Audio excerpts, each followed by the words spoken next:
Thank you, all the witnesses. I now recognize myself with 5 minutes of questioning.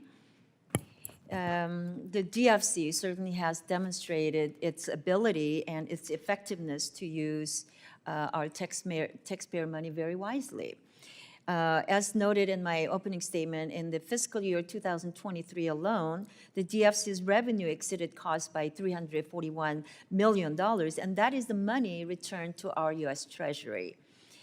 So, Mr. Yoho, as you've seen in recent months, we witnessed a significant shift in the U.S. approach to international development assistance. So how can the DFC's model of leveraging the private sector to provide a return on investment serve as a framework for broader U.S. foreign assistance efforts, particularly in helping countries reduce dependence on continuing aid? Thank you. I think that's the ultimate goal, is wean these countries from aid to trade and move that. And the DFC can do that with the tools that they have, but only if they stay focused on what I call the purity of purpose of what they were designed to do. When we envisioned this and put this together, we were looking at major infrastructure projects that we could partner up, and we weren't able to do this with OPIC, the predecessor, to partner up with other DFIs.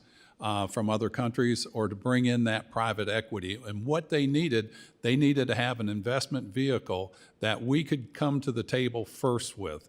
And that's where organizations like MCC or USAID did on their grant basis. You know, I know USAID right now has this terrible image, but yet there was some good that they did. And we want to make sure that we don't lose that, because they're often the ones that are on the ground, the boots on the ground, that invite in that private equity. So I look forward to you guys fixing this soon, and I'm sure you will. So continuing on that, I want to talk about the equity scoring issues and ask a question to you, Mr. Mossbacher. Mossbacher. You know, in fiscal year 23, the DFC committed $9.3 billion in new investments. Of that, $8.8 billion were direct loans that required only $110 million in appropriations. Meanwhile, the $500 million equity investment required $500 million in appropriations. That treatment of equity investments, which assumes that every dollar of the investment will be lost, is out of step with the private sector. So the DFC needs an equity fix, which we all agree on, that would account for this on a net present value basis, which evaluates future probability and investment returns, bringing the equity in line with Congress's original intent. That fully allows the DFC to invest in countries that advance the U.S. objective in the long run.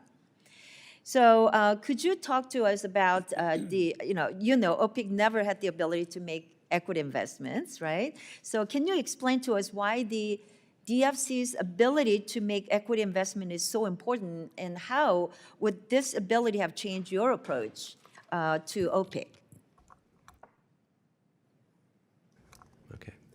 Well, yes. I mean, we did not have the authority to do equity investments, and it actually cost us in terms of many deals.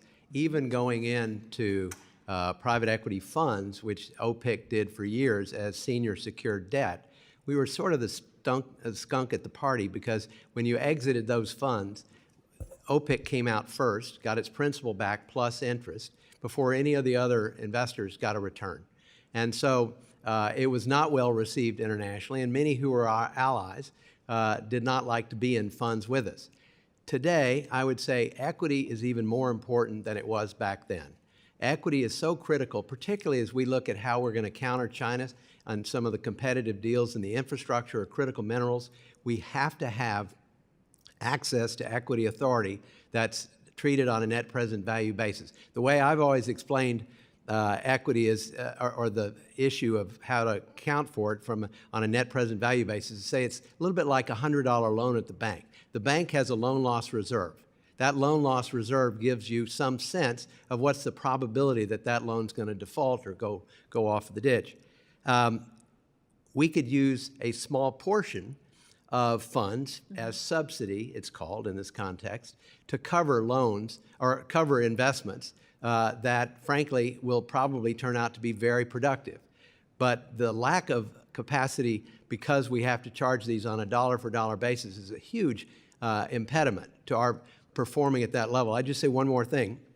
When Ted and the group put the BUILD Act together, we thought it would be with a $60 billion maximum contingent liability. We thought up as much as 35% of that $60 billion could be invested in equity. That's in the bill.